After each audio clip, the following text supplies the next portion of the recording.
Tudo bem, pessoal? Na aula de hoje nós vamos tratar sobre ação e processo. Eu sei que é um tema bastante cansativo, mas nós temos que abordar inclusive porque é a base, de todo o processo civil. Vamos começar falando sobre a ação. Vejam, primeiro vamos conceituar o que é ação. Ação, na verdade, tem três teorias. Uma delas, digo para vocês, superada. Que teoria é essa? Essa teoria é a teoria que dizia que a ação é o próprio direito posto em causa. Até hoje algumas pessoas pensam, mas a ação é o direito posto em causa. Mas pensem comigo, se a ação é o próprio direito posto em causa, imaginem comigo, haveria como ter uma sentença de improcedência? Não, porque se a ação fosse o próprio direito posto em causa, eu iria ao judiciário apenas para reconhecer esse direito, e as sentenças teriam que ser de procedência. Então, vejam, esse é um conceito superado pela necessidade que traz de ter uma sentença de procedência. Vejam, vamos agora trabalhar com aqueles dois conceitos que são os dominantes. Um mais do que o outro. Qual o mais dominante? Aquele que provavelmente vocês conhecem, que a ação é o direito subjetivo de obtenção da tutela jurisdicional. Vejam, direito subjetivo de obtenção da tutela jurisdicional. A outra teoria é aquela que diz que a ação não é um direito subjetivo de obtenção da tutela jurisdicional. A outra teoria diz que a ação é menos que um direito de obtenção da tutela jurisdicional. Essa outra teoria diz que a ação, na verdade, é apenas o poder jurídico de obtenção da tutela jurisdicional.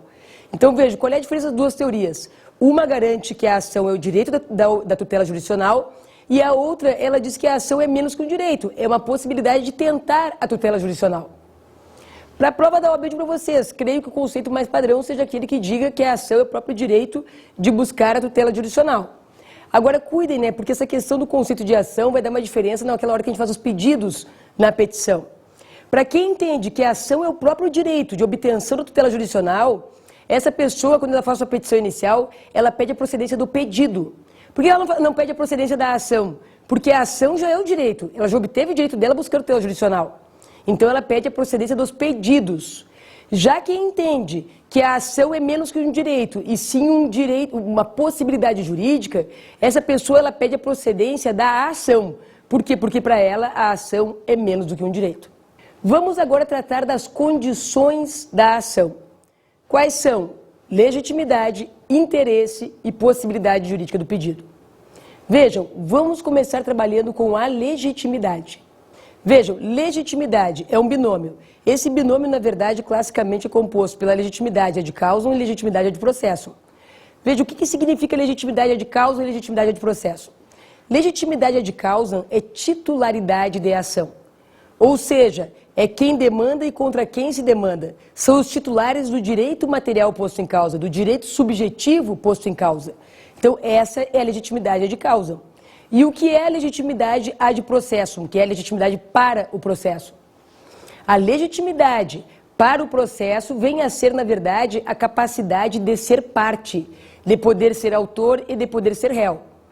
Cuidem, por favor, isso não tem qualquer coisa que seja a ver com capacidade processual. Capacidade processual está dentro dos pressupostos processuais.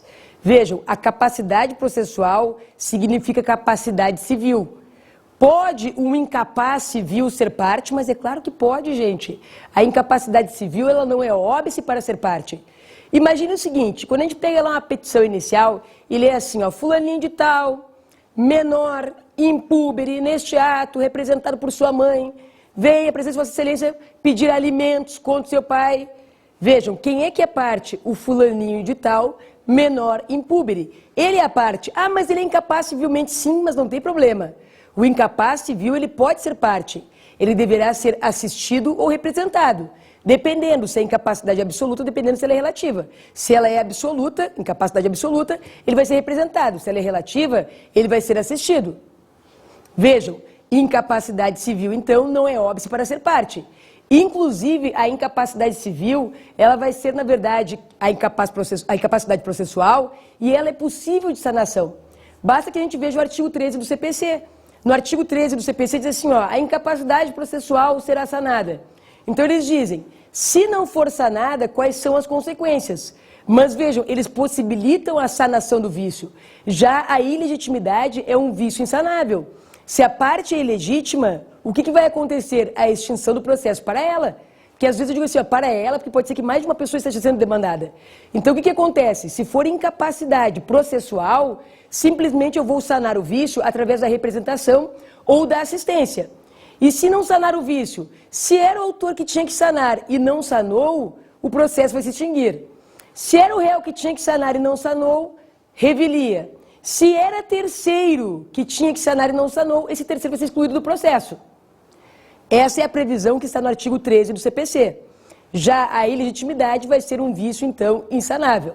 Vejam, diferenciei aqui incapacidade processual de ilegitimidade processual. Voltamos aqui a trabalhar agora com a legitimidade processual.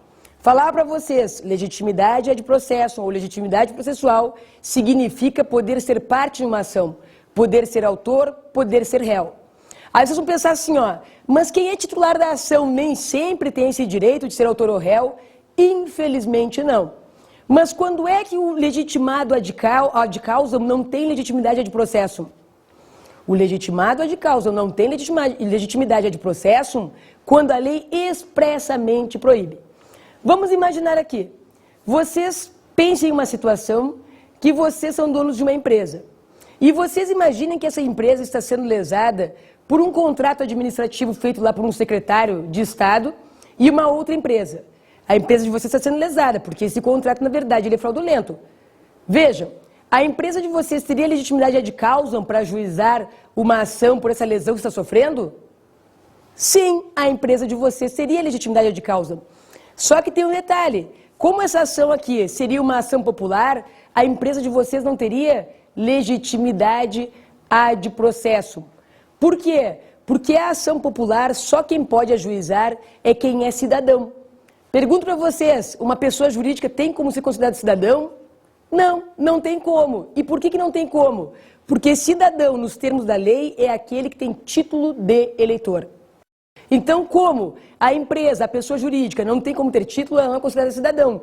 Se não é, essa empresa de vocês que está sofrendo prejuízo não poderá demandar uma ação popular, porque ela é exclusiva de cidadão. Então, veja, apesar da empresa ter legitimidade ad causam, ela não tem legitimidade ad processo. Pensem também no caso da ADIM, da ADC, da Ação Civil Pública. São, na verdade, ações que existem ali os rolos das pessoas que são legitimadas a demandar. Vejam, ali eles restringem. Ah, quem é que pode? Ah, o MP pode, partido político. Então, existe um rol de limitados. O que acontece? Nem sempre quem tem legitimidade ad causam terá legitimidade ad processo, que é a capacidade para ser parte. Aqui eu tenho que chamar a atenção, porque já vi em algumas provas de concursos, não sei o quanto pode vir para a prova da OAB, mas vou chamar a atenção. Já vi em algumas provas de concursos, eles cobrando o conceito de legitimidade só como legitimidade ad causam e não ad processo. Então eram questões do tipo assim, ó, sobre a legitimidade, o que é correto dizer? E aí a questão de assim, ó, que ela é ad causam, que ela é titularidade de ação. E excluía então a questão da legitimidade ad processo. Vejam, existe realmente uma teoria moderna que se inclina nesse sentido. Eu não acredito que o exame de ordem esteja pronto para isso, mas eu alerto porque se cair, vocês já estarão preparados. O normal é que legitimidade seja o binômio, ad causa e ad processo. Mas já digo para vocês, já vi provas com base em teorias modernas dizendo que a legitimidade ela é apenas ad causa. Ainda, dentro da legitimidade, bastante importante, que a gente venha abordar aqui legitimidade ordinária e legitimidade extraordinária. Vejam, o que é legitimidade ordinária? É quando o titular da ação é ele quem demanda. É quando o titular da ação é ele que é demandado. E a extraordinária é quando um terceiro demanda em nome próprio direito de outrem. Bastante comum, ó, terceiro demanda em nome próprio direito de outrem. Comum, mas só pode ocorrer com previsão legislativa.